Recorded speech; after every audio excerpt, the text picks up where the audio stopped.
Hello friends, आज हम इस वीडियो में इंटरप्रिटेशन ऑफ स्टैट्यूट्स के बारे में बात करेंगे।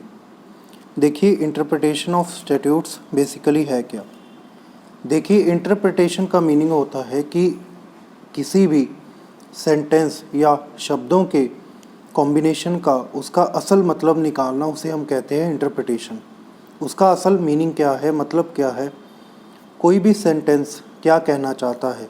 जैसे हम स्टैट्यूट्स, जो हमारे स्टैट्यूट्स हैं, कोई भी सेक्शन है, उसका असल मीनिंग क्या है, हमारे लेजिस्लेचर की इंटेंशन और विल क्या थी जब उसने वो स्टैट्यूट बनाया, तो वो क्या चीज़ जो थी उस सेक्शन के थ्रू इम्प्लीमेंट करना चाहते थे, उसको इनेक्ट करना चाहते थे, और क्या वर्किंग थी उस सेक्शन की। उस ट्रू मीनिंग को निकालना उस सेक्शन में से जो लेजिस्लेचर की इंटेंशन के बिल्कुल नज़दीक हो, उसकी विल के बिल्कुल नज़दीक हो, उसको हम कहेंगे इंटरप्रिटेशन ऑफ अ स्टैट्यूट। किसी भी हमारे जो फॉर्म्ड लॉ है, कोई भी सेक्शन है, उनका मीनिंग हम जो भी लेजिस्लेचर ने निर्धारित किया था उसे पूरी तरह से निकालना कहेंगे इंटरप्रिटेशन। तो क्या इसका मीनिंग हम किसी भी तरह से निकाल सकते हैं किसी भी स्टैट्यूट का? जी नहीं, इसका कोई भी आर्बिट्रेरी मीनिंग हम नहीं इंटरप्रेट कर सकते, अपनी मर्ज़ी से नहीं कर सकते। इसके कुछ रूल्स हैं जो सेट किए गए हैं, जो हम इस सब्जेक्ट के अंदर पढ़ेंगे, वो मैं बाद में आपको क्लियर करूँगा। और इसका मेन जो एक आप गाइडिंग फोर्स जिसे कह सकते हैं कि जिन भी शब्दों का नेचुरल और ऑर्डिनरी मीनिंग है उसको लेकर चले, तो हम एक अच्छी इंटरप्रिटेशन कर सकते हैं। तो जैसे आप मान लें कि कोई भी स्टैट्यूट है, कोई भी एक्ट है, उसके कई पार्ट्स होते हैं, उसके जैसे फॉर्मेट में भी कई पार्ट्स होते हैं, उनकी अपनी इम्पोर्टेंस होती है, और उसमें क्या क्या चीज़ें हैं। तो चलिए शुरू करते हैं। जैसे उसमें पहले है शॉर्ट टाइटल। देखिए, शॉर्ट टाइटल किसी भी स्टैट्यूट के रिलेटेड वो होता है कि उसका कोई भी शॉर्ट नेम है। जैसे आप मान लें आईपीसी और सीआरपीसी। आईपीसी एक शॉर्ट टाइटल है उसी एक्ट का, जिससे हम उस एक्ट को डिनोट करते हैं, उसको रिप्रेजेंट करते हैं, उसको जान पाते हैं कि किस पर्टिकुलर स्टैट्यूट से के बारे में आप बात कर रहे हैं। तो जैसे ही आप आईपीसी कहेंगे तो आपका ध्यान इंडियन पीनल कोड की तरफ जाएगा, और ये शॉर्ट टाइटल हुआ उसी स्टैट्यूट का। और इसके बाद होता है लॉन्ग टाइटल। लॉन्ग टाइटल उसी शॉर्ट टाइटल का एक खुला हुआ फॉर्मेशन है, जैसे इंडियन पीनल कोड। इससे आपको क्या पता लगता है कि कोई भी पीनल लॉज हैं हमारे इंडिया के, उससे रिलेटेड जिसमें भी एक स्टैट्यूट में कई लॉज हैं जो लिखे गए हैं, पनिशमेंट से रिलेटेड कोई भी ऑफेंसेस हैं जिनके अगेंस्ट पनिशमेंट निर्धारित की गई है, वो उसी एक्ट में हमें सभी मिल जाएंगे। तो आईपीसी या आप मान लें CrPC, code of criminal procedure code, उसमें भी जो भी क्रिमिनल प्रोसीजर से रिलेटेड जो भी लॉज हैं वो सभी उस स्टैट्यूट में दिए गए हैं, जिसका नाम है कोड ऑफ क्रिमिनल प्रोसीजर। तो चलिए, इसके आगे जब भी हम जो स्टैट्यूट है उसकी बुक को ओपन करें, उसके स्टार्टिंग में हमें एक प्रीएम्बल मिलता है। ज़रूरी नहीं कि हर स्टैट्यूट में हमें प्रीएम्बल दिया जाए, हमारे कॉन्स्टिट्यूशन में भी प्रीएम्बल लिखा गया है। उसके साथ प्रीएम्बल में हमें उस स्टैट्यूट का मेन ऑब्जेक्टिव क्या है वो पता लग जाता है कि ये जो स्टैट्यूट लिखा गया है ये किस मोटिव के लिए, किस ऑब्जेक्ट के लिए लिखा गया है, इसका मकसद क्या है। तो ये हमें प्रीएम्बल से, उस स्टैट्यूट से पता लग जाता है। और इसके बाद है मार्जिनल नोट्स। जब हम नंबर वाइज कोई भी सेक्शंस गो थ्रू कर रहे हैं, तो किसी भी सेक्शन के एक तरफ आपको मार्जिनल नोट मिल सकता है। इससे क्या होता है कि ये सेक्शन का क्या इफ़ेक्ट है, उस सेक्शन की क्या एप्लीकेशन है, या उसका कोई भी वर्किंग है, किस एरिया में उसकी किस पर्टिकुलर टॉपिक से रिलेटेड उसकी वर्किंग है या नहीं है वो हमें मार्जिनल नोट से पता लग सकती है। कुछ भी एडिशनल इन्फॉर्मेशन जो हमें सेक्शन के एक तरफ दी जाए जो उसके वर्किंग से रिलेटेड हो उसे हम मार्जिनल नोट्स कहते हैं, जो सेक्शन के अलावा उसकी किसी भी साइड पर प्रेजेंट हो सकती है।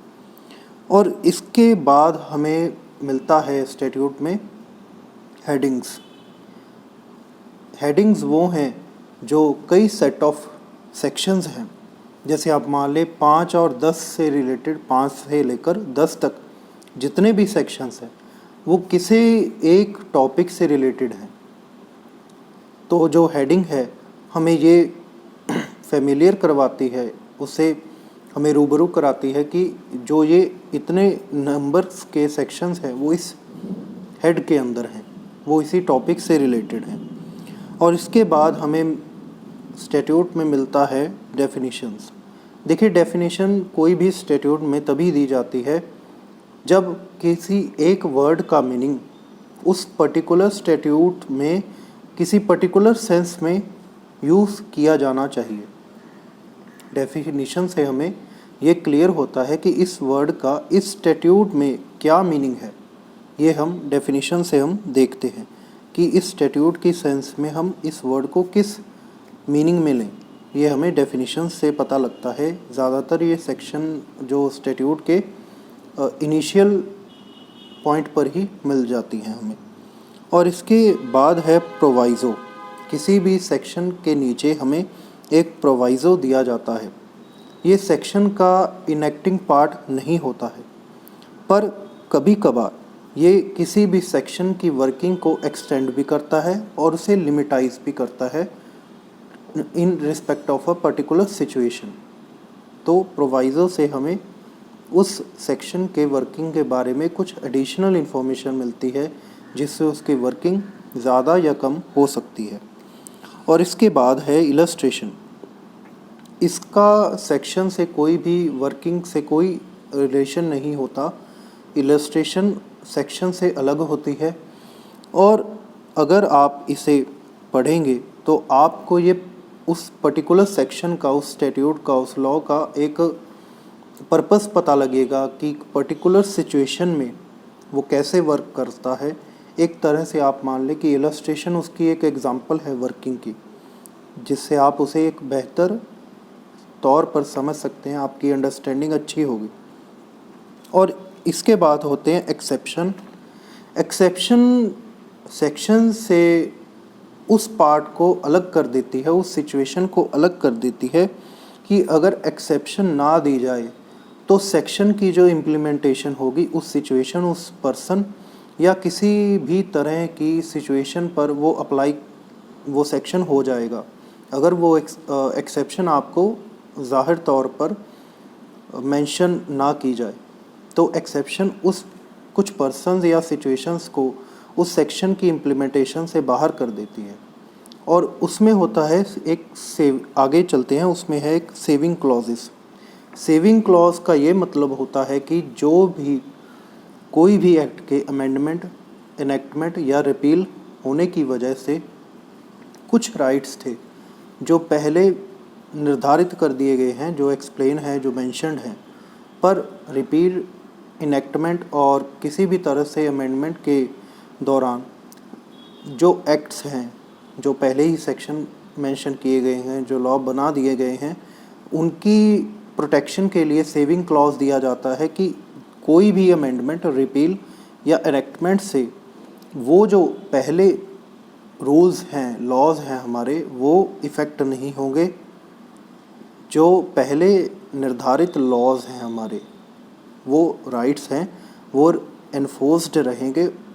जो नए राइट्स और लॉज आए हैं उस एक्ट में, उनका पिछले सेक्शंस पर अगर ज़ाहिर तौर पर ना बता दिया गया हो कि उन पर इफ़ेक्ट होगा, वो इफ़ेक्ट नहीं करेंगे। वो अपनी तरह से उनकी जो वर्किंग है वो बरकरार रहेगी, उनकी इम्प्लीमेंटेशन वैसे ही होगी। और इसके बाद हम अगर आगे चलें तो इसके बाद हमें मिलता है एक्सप्लेनेशन। एक्सप्लेनेशन सिर्फ उस सेक्शन का कोई भी, अगर लेजिस्लेचर को लगता है कि इस सेक्शन के प्रति जो उसका इंटरप्रेटर है उसको कोई भी डाउट अराइज हो सकता है, तो उसके मीनिंग को कुछ और एक्सप्लेन करने के लिए, कुछ और क्लियर करने के लिए वो सेक्शंस में एक्सप्लेनेशंस जोड़ देते हैं। और इसके बाद है शेड्यूल्स। शेड्यूल्स बेसिकली जो हमारा स्टैट्यूट है उसमें अटैच किए जाते हैं और ये हमें ये बताते हैं कि किस तरह से हम जो हमारे क्लेम और राइट्स हैं जो स्टैट्यूट के अंदर हमें दिए गए हैं उनको एनफोर्स कैसे किया जाए, उनको एक्सरसाइज कैसे किया जाए। ये सेमी प्रोसीजरल नेचर के होते हैं जो भी शेड्यूल्स होते हैं। इसमें हमें हमारे राइट्स को, और जो कह लें कि स्टैट्यूट में जो जिस टॉपिक से रिलेटेड जो बात की जा रही है वो स्टैट्यूट में भी उसी टॉपिक को लेकर उसमें कुछ एडिशनल इन्फॉर्मेशन हमें बताई जाती है।